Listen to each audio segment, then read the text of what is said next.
हर हफ्ते की तरह इस हफ्ते भी ओटीटी पे इतना कंटेंट आया है कि ऐसा लगता है नेटफ्लिक्स और प्राइम ईएमआई पे मूवीज लॉन्च कर रहे हैं। भाई आतंकी है। इस हफ्ते मैंने देखी काफ़ी सारी मूवीज आई थी और उनमें से मैंने देखी है 3 मूवीज। तेरे इश्क में, चिकातिलो और चुम्मेश्वरी जुगनुमा। कुछ ने दिमाग घुमाया, कुछ ने दिल छुआ और कुछ ने सोचने पे मजबूर कर दिया कि ये क्यों बनाई। मत बनाते भाई। तो दोस्तों फिर सबसे पहले बात करते हैं हम तेरे इश्क में। भाई मूवी का कॉन्सेप्ट बहुत ही सिंपल है। ऐसी आपने 50 पिक्चरें पहले देखी होंगी, बस उसी को नया अमली जामा, नया कपड़ा पहना के उस स्टोरी को दिखाया गया है। एंडिंग इतनी घटिया है, इतनी घटिया कि अगर आप देखने की सोच रहे हो तो पूरी पिक्चर देख लेना, लास्ट के 15 मिनट मत देखना, थूक दोगे। मूवी में क्या अच्छा है वो भी बता देता हूँ। कृति सनन की एक्टिंग बहुत अच्छी है, शी इज़ कन्वेंशनल। डायरेक्शन भी सही है। धनुष भाई इतने अच्छे एक्टर हैं। आई एम नॉट श्योर डबिंग का इशू था क्या था वो। जब भी अब पूरी मूवी में हिंदी में ही शायद उन्होंने ही अपने डायलॉग डब किए हैं, जिसने भी किए शायद उन्होंने ही किए। इतने ज़्यादा ऑड लगते हैं, इतने ऑफ द बीट जा रहे हैं उनके डायलॉग कि आपको इरिटेट हो जाएगा पूरी पिक्चर में उनकी आवाज़ सुनते हुए। Although I know he is a good actor, but यहाँ पे कुछ तो गड़बड़ हुई है, तो पूरी मूवी में वो चीज़ इरिटेट करती है। ऑल्दो दिखाया गया है मूवी में कि एक साउथ इंडियन फैमिली के ही बेटे हैं वो, तो एक्सेंट में साउथ इंडियन टच आना गलत नहीं है, बट बहुत ज़्यादा वो आ रहा था, इसलिए बहुत ज़्यादा इरिटेट कर रहा था। और वो स्टोरी पूरी दिल्ली और इसकी यहाँ की है, तो ये एक दिक्कत वाली बात थी। उसके अलावा कुछ सीन्स हैं मूवी में जो मैं आपको बताता हूँ, आप ज़रूर देखना अगर आप देख रहे हो। काफ़ी अच्छे हैं, काफ़ी इमोशनल हैं। जैसे जब धनुष अपनी माँ का नाम बताता है, कावेरी, कृति सनन को, और जब एक बार जब एयरफोर्स में, क्योंकि ये होते हैं, जब एक बार कृति सनन को बचा रहे होते हैं, वो रेस्टोरेंट वाला सीन वो भी बड़ा अच्छा है। और एंडिंग में हमारा जो मणिकर्णिका का डेथ वाला सीन है वो भी एक नंबर है। तो जीशान भाई का छोटा सा रोल है, बट बहुत सॉलिड रोल है मूवी में। आप देख रहे हैं तो ज़रूर देखना उसको। तो ये कुछ अच्छी चीज़ें थी मूवी के बारे में। और भी एक्टर्स ठीक है, बट स्टोरी बहुत नॉर्मल है। अगर आप दिल जले आशिक को इस टाइप की पिक्चरें पसंद है कि हाँ लॉजिक नहीं है मूवी में, तो प्लीज़ उसको छोड़ के अगर आप देख सकते हो, और आपको दिल जले आशिक टाइप पिक्चरें पसंद है तो आप इसको ज़रूर देखें। और क्या इश्यूज़ है मैंने बता दिए, उसको थोड़ा सा दरकिनार करके देख सकते हैं। कुछ नई चीज़ें जो मुझे दिखी, जैसे एक डांसिंग शंकर वाला कॉन्सेप्ट है कि जब बंदा प्यार में होता है तो उसका एक दूसरा वर्जन उसके सामने नाच रहा है, सब कर रहा है, प्रफुल्लित है, ऐसा कुछ कॉन्सेप्ट दिखा रखा है धनुष के लिए, और विच इज़ वेरी रियलिस्टिक और बहुत अच्छे से दिखा रखा है, तो वो कुछ फ्रेश था। तो आप लोगों से यही दरख्वास्त है, एंडिंग के 15 मिनट छोड़ देना। बहुत ही घटिया ट्विस्ट है, जो भी है उसको मैं डिस्कस नहीं करना चाहता, क्योंकि जो देखने भी जाएंगे वो आंखों से तेजाब निकल जाएगा उनके। तो ओवरऑल तेरे इश्क में ओके ओके पिक्चर है। अगर आपको दिल जले आशिक वाली पसंद है और थोड़ी धनुष की एक्सेंट जो हिंदी वाला आप इग्नोर कर सकते हो, लॉजिक इग्नोर कर सकते हो, एंडिंग इग्नोर कर सकते हो, काफ़ी कुछ इग्नोर हो गया, तो आप इस मूवी को देख लेना, अदरवाइज स्किप इट। दूसरी एक और पिक्चर आई थी जो कि वडी से कोई बहुत बड़े बजट की नहीं थी। एक साउथ की पिक्चर है Chikatilo. I am not sure Tamil है कि कौन से वुड की है, बट हाँ मैंने इसको देखा। ये कुछ सस्पेंस थ्रिलर बना रखी है मूवी। एक क्रिमिनल को ढूंढने की कोशिश कर रही है, और इसमें पॉडकास्टिंग जो आजकल जहर बना हुआ है इंटरनेट पे, हर कोई फेंक रहा है उसको, उसका भी यूज़ किया गया है थोड़ा जेनजी को आई गेस इन्वॉल्व करने के लिए। इतना उसके तरीके से ही क्या कहते हैं स्टोरी लाइन आगे बढ़ती है। तो मैं आपको बता देता हूँ मूवी में अच्छा क्या है। सबसे पहली बात, प्राइम पे अवेलेबल है फ्री में, क्योंकि रेंट वाली मूवी मैंने आपको कई बार रिव्यू करता हूँ, बट मैं क्लियर बता रहा हूँ ये फ्री में अवेलेबल है। एक्टिंग अच्छी है, जो मेन लीड एक्ट्रेस है। मूवी थोड़ी खिंची हुई लगती है एट टाइम्स, और सस्पेंस जो था वो जल्दी भी ओपन किया जा सकता था ताकि मूवी का पेस बना रहता। मूवी में बैकग्राउंड म्यूजिक की मुझे कमी लगी, स्पेशली मैं समझता हूँ कि जो सस्पेंस और थ्रिलर पिक्चर होती है उनमें बैकग्राउंड म्यूजिक तो तगड़ा होना ही चाहिए भाई, अदरवाइज उसका कोई मतलब नहीं है, आप फील ही नहीं कर पाओगे ना। एक के बाद एक सीन आ रहे हैं, कहीं पे सस्पेंस लीक हो रहा है, कहीं पे रिवील हो रहा है, कहीं पे नहीं हो रहा, तो एक बैकग्राउंड म्यूजिक ही तो है जो आपको पंच देता है पीछे से कि हाँ भाई अरे यार ये कितना तगड़ा सस्पेंस है, चाहे छोटा पंच हो बड़ा पंच हो, म्यूजिक देता है, इतना अच्छा नहीं लगा।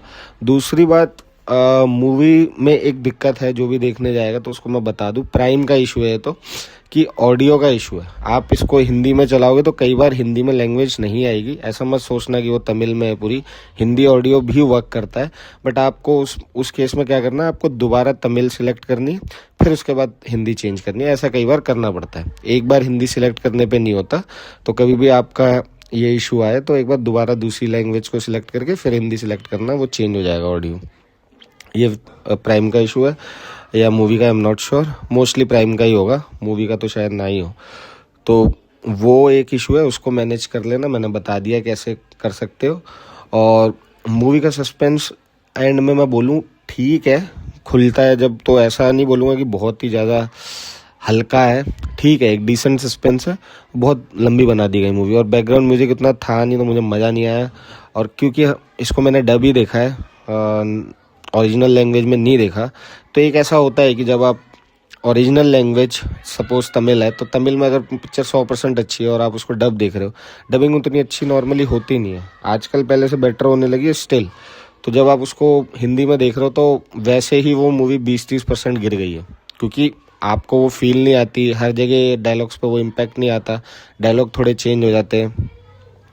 तो स्टिल तो मूवी इसलिए भी उतनी, बट इसमें मूवी का कोई फॉल्ट नहीं है, तो इसलिए मैं उस स्केल पे नहीं इसको जज करूँगा। मैं नॉर्मल बता रहा हूँ कि अगर थोड़ी और अच्छी हो सकती थी, ये चीज़ें अगर होती, पेस मूवी का मेंटेन कर लिया होता, थोड़ी सी छोटी कर ली होती, थोड़ा इन्होंने क्या कहते हैं बैकग्राउंड म्यूजिक पे काम किया होता, तो मूवी और अच्छी हो जाती है। और सस्पेंस क्योंकि इसका डिसेंट है, तो इसीलिए फॉर अ टाइम पास अगर आपको देखनी है तो देख सकते हो। तेरे इश्क में से तो अच्छी ही है, ठीक है, लॉजिक भी लग जाएंगे यहाँ पे आपके। अगली जो मूवी है जिसका मैं बेसब्री से जिसके बारे में बात करना चाहता हूँ वो है जुगनुमा। भाई ये मूवी मनोज वाजपेयी की one of the best career movie हो ही सकती है मेरे हिसाब से, क्या पता हो भी, अब वो उन पे डिपेंड करता है कि बहुत दिग्गज एक्टर हैं, क्या समझते हैं, क्योंकि उन्होंने और भी बहुत अच्छी पिक्चरें करी है, बट ये एक आप कह सकते हो मास्टरपीस होता है ना, आर्टिस्टिक मास्टरपीस की मूवी बना ही गई है बहुत आर्टिस्टिक तरीके से, इसीलिए इसको बहुत सारे इंटरनेशनल फेस्टिवल में ऑलरेडी रिकग्निशन मिल चुकी है। 3-4 महीने पहले शायद रिलीज़ हुई थी ये, अब OTT पे आ गई है। हॉल पे लोग कम ही जाते हैं ऐसी पिक्चरें देखने, तो मैं आपको जल्दी से बता देता हूँ क्या क्या मस्त चीज़ें हैं इसके अंदर। और माइंड इट कि थोड़ा सा अगर आपको डिफरेंट देखना चाहते हो तो ज़रूर देखना है इसको, एकदम नॉर्मल पिक्चर नहीं है बट बहुत डिफरेंट भी नहीं है, थोड़ा सा डिफरेंट अगर आप देख सकते हो तो ज़रूर देखना।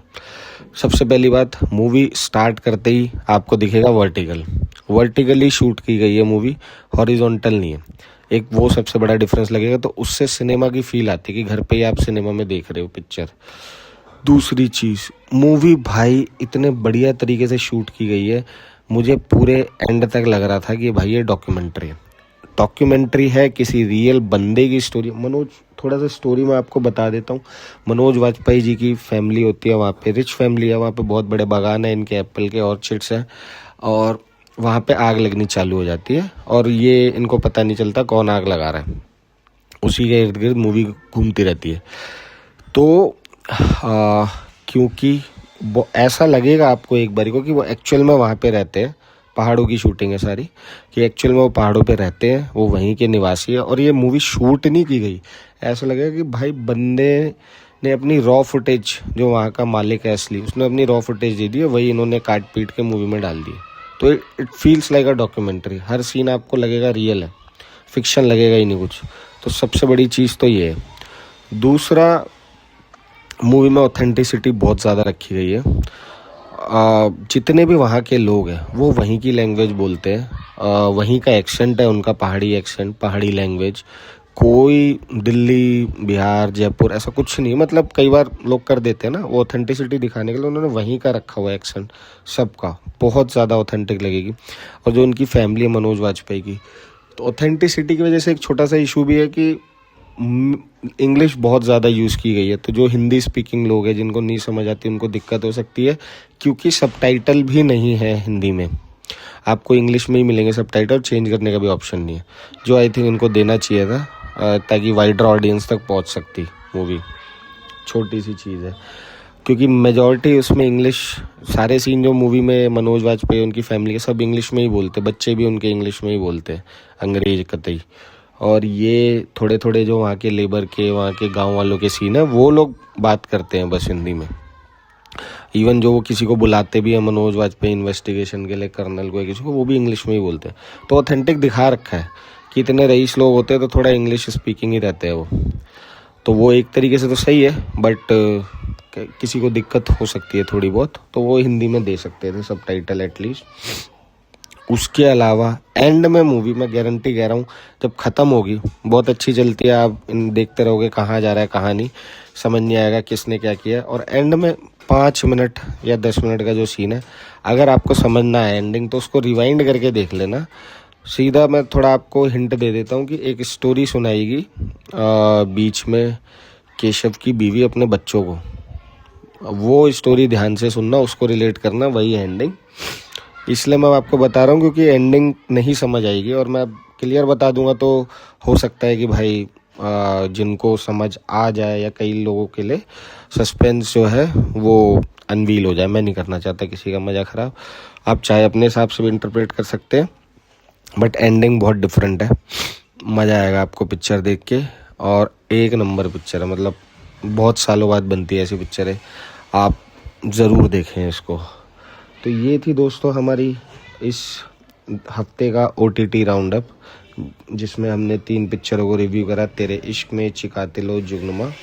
आपके टेस्ट कौन सा है, और क्या आपको अच्छा लगा, कौन सी मूवी आपके साथ ज़्यादा रेजोनेट करेगी, मेरे को कमेंट में बताओ। और नेक्स्ट वीक का रिव्यू मिस नहीं करना, क्योंकि OTT का खेल अब और तेज़ होता जा रहा है। तो अगर चाहे तो यही सब है इस हफ्ते का। बाय।